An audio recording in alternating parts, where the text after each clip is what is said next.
त्विषा शर्मा मौत मामले में एक बहुत बड़ा अपडेट सामने आया है, जिसे जानना आपके लिए बेहद जरूरी है। इस पूरे केस की कमान अब सीबीआई ने अपने हाथों में ले ली है। आरोपी पति समर्थ सिंह अभी 7 दिनों की पुलिस रिमांड पर चल रहा है। पुलिस पूछताछ में समर्थ सिंह ने कई ऐसी बातें बताई हैं जो इस पूरी कहानी का रुख मोड़ सकती हैं।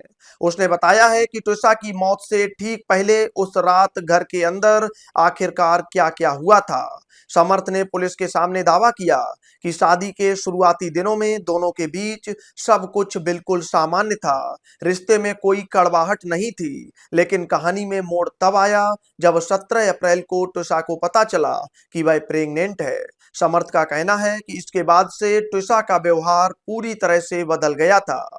वह अक्सर खुद को ग्लैमर की दुनिया से जुड़ा हुआ बताती थी। उसका कहना था कि एक आम घरेलू महिला की तरह जिंदगी बिताना उसके लिए बहुत मुश्किल काम है। समर्थ के मुताबिक दोनों के बीच विवाद और झगड़े की असली शुरुआत यहीं से हुई थी। इसके बाद समर्थ ने पुलिस को त्विषा की एक अजमेर ट्रिप के बारे में भी बताया। रिपोर्ट के अनुसार समर्थ का कहना है कि अप्रैल के महीने में उन दोनों को एक साथ बेंगलुरु जाना था, लेकिन त्विषा ने बेंगलुरु जाने से साफ मना कर दिया।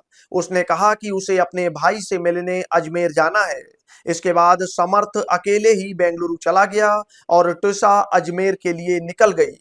लेकिन बाद में समर्थ को पता चला कि त्विषा अजमेर में सिर्फ एक ही दिन रुकी थी और बिना उसे कोई जानकारी दिए वहां से सीधे दिल्ली चली गई थी। इस बात को लेकर भी दोनों के बीच बहुत बड़ा झगड़ा हुआ था। यह तो हो गई उन दोनों के बीच के पुराने विवादों की बात। अब सीधे आते हैं 12 मई की उस खौफनाक रात पर, जिस दिन त्विषा ने अपनी जान गंवा दी थी। उस रात का पूरा वाकया बताते हुए समर्थ ने पुलिस से कहा कि उस दिन रात का खाना खाने के बाद वो दोनों कुछ देर के लिए पास के एक पार्क में टहलने गए थे। पार्क से लौटने के बाद दोनों घर में बैठकर टीवी देखने लगे। कुछ देर बाद त्विषा नीचे चली गई और अपने घर वालों से फोन पर बात करने लगी। इसी बीच समर्थ को नींद आ गई और वह सो गया। थोड़ी देर बाद समर्थ की मां यानी पूर्व जज गिरिवाला सिंह ने समर्थ को फोन किया। उन्होंने कहा कि त्विषा की मां का फोन आया था और वह बता रही हैं कि त्विषा उनका फोन नहीं उठा रही है। इसके बाद समर्थ और उसकी मां दोनों ने मिलकर घर में त्विषा को ढूंढना शुरू किया। काफी तलाश करने के बाद उन्हें पता चला कि त्विषा छत पर है और उसने वहां अपनी जान दे दी है। समर्थ का दावा है कि उसने और उसकी मां ने मिलकर त्विषा को नीचे उतारा, उसे होश में लाने के लिए सीपीआर भी दिया और तुरंत भोपाल के एम्स अस्पताल लेकर भागे। लेकिन वहां पहुंचते ही डॉक्टरों ने त्विषा को मृत घोषित कर दिया। आपको याद दिला दें कि त्विषा की मौत की खबर मिलते ही समर्थ मौके से फरार हो गया था। अब पुलिस पूछताछ में उसने यह भी कबूल किया है कि वह भागकर जबलपुर चला गया था। पुलिस उसकी लोकेशन को ट्रेस ना कर पाई, इसीलिए उसने अपना मोबाइल फोन पूरी तरह से बंद कर दिया था। अब जरा इस पूरे केस के बैकग्राउंड को भी समझ लेते हैं कि यह सब शुरू कहां से हुआ था। आपको बता दें कि त्विषा मूल रूप से नोएडा की रहने वाली थी। साल 2024 में एक डेटिंग ऐप के जरिए उसकी मुलाकात भोपाल के रहने वाले समर्थ सिंह से हुई थी।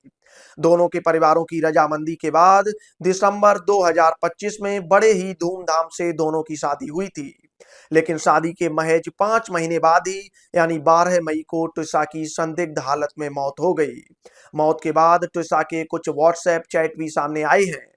इन चैट्स में वह बार बार अपने परिवार को यह बता रही थी कि ससुराल में उसका मानसिक उत्पीड़न किया जा रहा है, उसे बहुत ज्यादा टॉर्चर किया जा रहा है।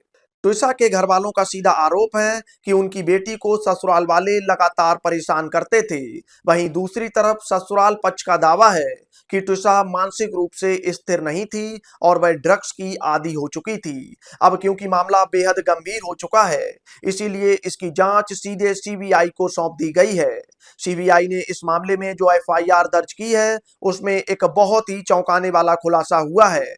एफआईआर के मुताबिक शादी के बाद जब विदाई का वक्त आया था, तब त्विषा की सास गिरिवाला सिंह ने 2 लाख रुपए की डिमांड की थी। इस केस में रिटायर्ड जज गिरिवाला सिंह को भी आरोपी बनाया गया है। इस मामले की गूंज देश की सबसे बड़ी अदालत तक भी पहुंची है। सुप्रीम कोर्ट ने इस पूरे मामले पर स्वतः संज्ञान लेते हुए 25 मई को एक बेहद अहम सुनवाई की थी। कोर्ट की बेंच और सॉलिसिटर जनरल ने सुनवाई के दौरान जो मुख्य बातें कहीं, उन्हें समझना भी बहुत जरूरी है। अदालत ने साफ शब्दों में कहा है कि दोनों ही पक्षों को मीडिया के सामने किसी भी तरह की बयानबाजी करने से पूरी तरह से बचना चाहिए। सभी को देश की न्यायपालिका पर पूरा भरोसा रखना चाहिए। अदालत ने यह भी माना कि ट्रिशा की मौत पूरी तरह से अप्राकृतिक थी। कोर्ट ने कहा कि इस केस की जांच सीबीआई को सौंपना एक बहुत ही सही और अच्छा फैसला है। सुनवाई के दौरान कोर्ट की तरफ से एक बेहद भावुक और बड़ी टिप्पणी भी आई कि एक तलाकशुदा बेटी हमेशा एक मृत बेटी से बेहतर होती है। इसके साथ ही कोर्ट ने नाराजगी जताते हुए कहा कि गिरिवाला सिंह मृतिका को बदनाम करने की कोशिश कर रही हैं, जो कि बिल्कुल ठीक नहीं है। इस पूरे मामले में कानूनी प्रक्रिया तेजी से आगे बढ़ रही है। ट्रिशा का अंतिम संस्कार 24 मई को उसके दूसरे पोस्टमार्टम की प्रक्रिया पूरी होने के बाद किया गया था। अब हर किसी की नजरें सीबीआई की इस जांच पर टिकी हैं कि आने वाले दिनों में इस मामले से जुड़े और क्या-क्या सच बाहर आते हैं। Bureau report, Bharat update desk.